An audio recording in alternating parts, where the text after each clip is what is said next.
mollammo l'ancora e prese largo l'isola. Venti ponenti di tutti i ciuri carrico ne cumpagnava fora di li porti. Acqua davanti e vento da reti, e sciddicava a barca come all'oggio. Ciume davanti, e così paria u canale. Io a vitti scilla mentre si bagnava, vitti di mare l'occhi suoi spicchiari, un canto di ninfa scinnia o bagno li carni a rinfrescare.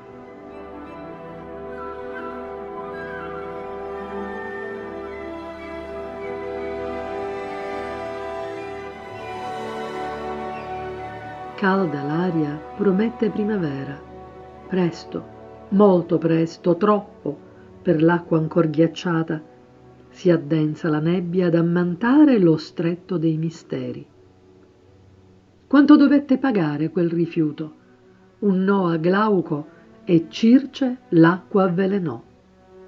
Scese alla caletta, ignara, la bellissima ninfa. Io la vitti scilla mentre si bagnava, vitti di mare l'occhi suoi spicchiare, vitti di scanto l'occhi suoi laggare, vitti li iamme moltiplicare, vitti laide teste di cane spuntare, laciare, sei buche spalancare.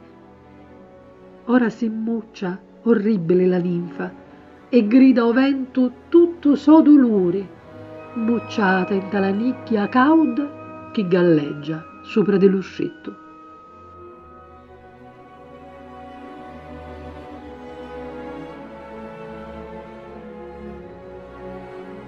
Vento livante, di tutti i ciauri carreco, spinge in sabbo d'incia di luporto, sona la brogna, sona per tutte le cetuna.